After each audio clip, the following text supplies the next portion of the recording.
Good afternoon, Suidlanders. How are you? We trust that you are well. This is Suidlanders Week in Review for Friday, the 26th of May. And it's going to be a short one, I think, because we did our last week in review, not on Friday last week, but on Sunday, because I was quite ill on Friday. I had a 2-week flu that was grim. Anyway, let's get cracking with news from beginning Monday. Where's my list? There it is over there. Okay, on Monday, we learned, I think, widely about the cholera outbreak in Hammanskraal that had been developing from late in the previous week and over the weekend. We now know that the death toll is around 20 or 21, depending upon which source you take as gospel. And for those of you who don't know, cholera is a disease that might not be the right word, but incubates in sewerage. And if there are, I beg your pardon, in sewer systems, and if there are problems with the sewerage system, and it gets into water, and you drink water that has been contaminated, has this illness in it, then it gets passed on. And the lethality of cholera lies in the fact that it causes the small intestine of the human being to secrete a lot of water, to draw upon a lot of water and expel that water from the body. So it's a very much gastrointestinal, and it's all about dehydration. Now, of course, why this has happened is because of the African Congress inability to govern. We know that for years now, people like, not only, but like Dr. Turton, have been warning that South Africa's water and sewerage systems are now decades behind in their maintenance. That was one of the things that the African Congress felt that it didn't have to pay much attention to when it was governing, not like other governments and other countries where these things are regarded as something that must be attended diligently and conscientiously and all of the time. So we have a cholera outbreak in Hammanskraal. As of today, there are about something like 20 or 21 people dead, and we are beginning to hear of some movement, some transfer, some, I don't know, but there is now apparently, we're not sure yet, a related outbreak elsewhere in the Free State, actually, a long way from Hammanskraal, but I'm sure that we'll get clarity on that in the next few days.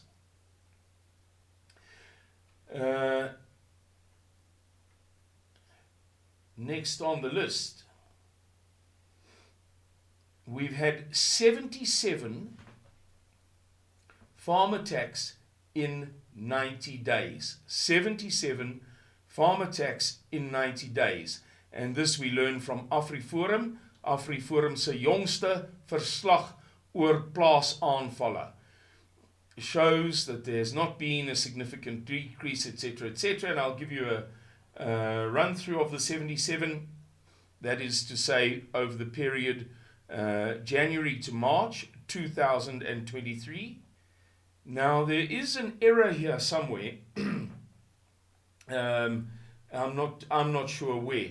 But the approximate numbers as per region are 9 in the Western Cape, 3 in the Eastern Cape, 10 in KwaZulu-Natal, 8 in the Free State, 10 in Northwest, 8 in Mpumalanga, and 8 in Limpopo, with 19 in Gauteng. And that comes to, if my mental arithmetic is correct, just 75. So there's a small error somewhere, but that gives you an approximate idea of the relative severities according to various regions.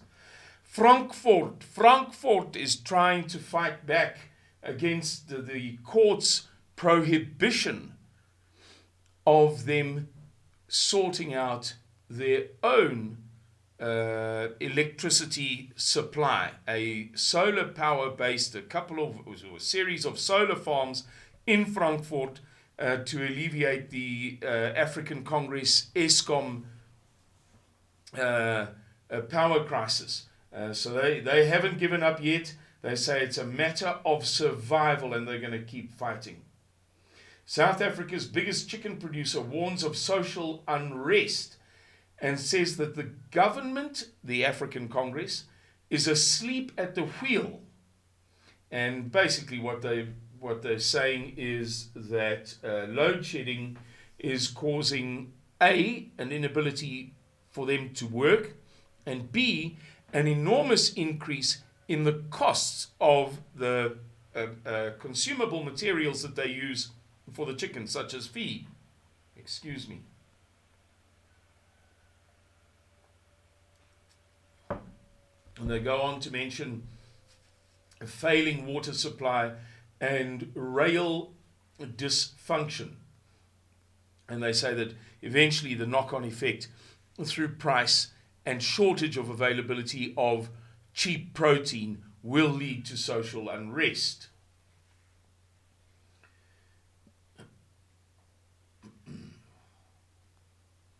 China has replaced Japan as the world's top car exporter, and the exports increased by almost 60% in 1 year. So a phenomenal change occurring there.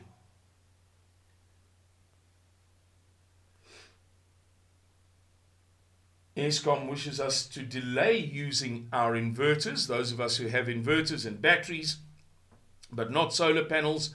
Those of us who depend upon replenishing batteries through inverters for the next load shedding. In other words, when the lights come on again, that thing kicks in and it draws power into those batteries for the next event. Apparently, we're allowing them to work too early, and it's putting load on the system. In other words, we should give it some time. We shouldn't immediately refill our batteries. We should keep the inverter off and wait a couple of hours before we replenish the batteries. The Durban-Gauteng rail line now runs at only 25% of capacity. And really, this tells the entire story of the new South Africa Rainbow Nation under the African Congress. And honestly, because, speaking for myself only, not to be unprofessional about this, but I am reveling in this because it is such a clear symptom of the failure of the rainbow that it really allows you to, it restores your self-confidence. You regain self-belief. You stop questioning your own sanity as a conservative when you see that, in fact, things are as bad as some make them out to be. And to give you a sense of context, the Durban-Gauteng line, I think it's 688 kilometers long, if I'm not mistaken, connects Africa's biggest and busiest export and import container port. So if we want to sell things to the rest of the world so that we can eat food, we need Durban Port in a big way. If we want to bring in things so that we can make business with them so that our children can eat food, we need Durban Port. And Gauteng produces, according to the CIA fact book, about 20% of all of Africa's GDP, 54 countries, and one miniature province in one country produces 20% of all of what those 54 countries are capable of doing. So the significance is enormous. It cannot be overstated, and it should not be underestimated. South Africa is in very deep trouble. Of course, we know the reasons why there's a problem there. It's always the same old reasons. African Congress, criminal syndicates, stealing of railway lines, sabotage of trains, the same old, same old. After 13 years of trying, the South African Police Service can now legally use mass surveillance, mass surveillance techniques, which were or are otherwise illegal.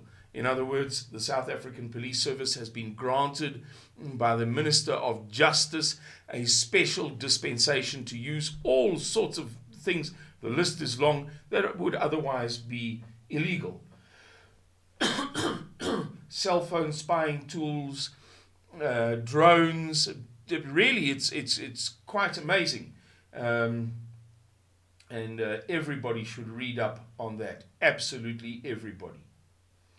Chinese purchases of Russian aluminium shot up by 200% over the past year.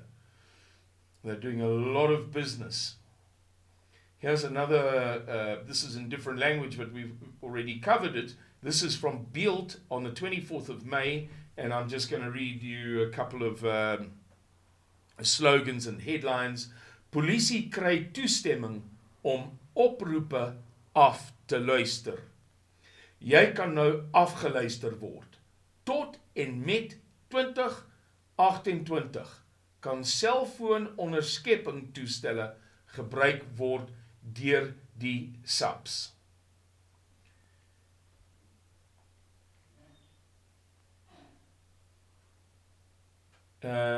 South Africa is getting ready for a legal fight over the car powership deal. That's right, some people say it shouldn't go ahead. The African Congress says it must go ahead. They're desperate to do that business. South Africa is prepared for legal fights with environmental groups over the government's plans to use ship-mounted power plants to resolve the nation's blackout crisis, the energy minister told the Johannesburg-based Sunday Times. Environmentalists veto every development they don't like, Mineral Resources and Energy Minister Gwede Mantashe told the newspaper. People can take us to court as many times as they can. We will continue with gas and petroleum exploration. You get the gist of it. South Africans have been warned to get ready to tighten their belts. South Africans will have to add another hold to their ever-tightening belt as interest rates reach their highest point in 14 years this week. There was a 50 basis point, a basis point being a percent of a percent. So 50 basis points is a 0.5%. There was a 0.5% interest rate hike on Thursday, the 25th of May, by the South African Reserve Bank. And that, of course, we have discussed in the past, and it will have a terrible, I beg your pardon, it will have a terrible effect upon all of us who have to make repayments every month. The Bilderberg meeting has been taking place this week, and we'll cover it elsewhere.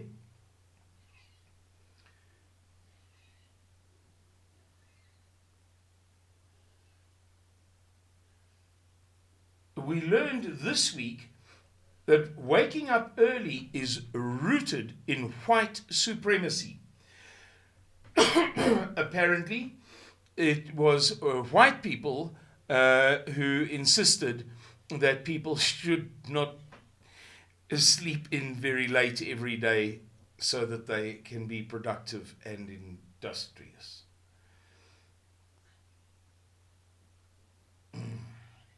The Battle of Bakhmut was concluded and the Russians won. You may have your own opinions about whether it should have been shorter, whether if the Russians were any good they would have been quicker.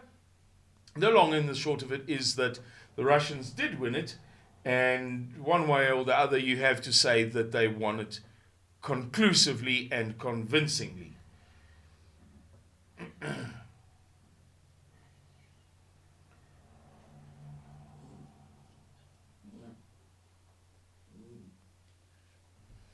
As you know, in recent weeks we've seen a decline in the value of the rand. I think it went to as low as 19 rand and 83 cents to the US dollar, and then it recovered. And over the past couple of days, we've seen it fall again to as low as 19 rand 66. When I looked a couple of hours ago, it was 19 rand 60. So it's not looking very good.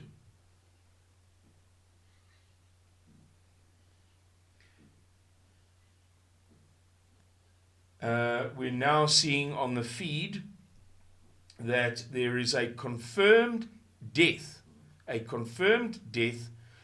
from cholera in the Free State.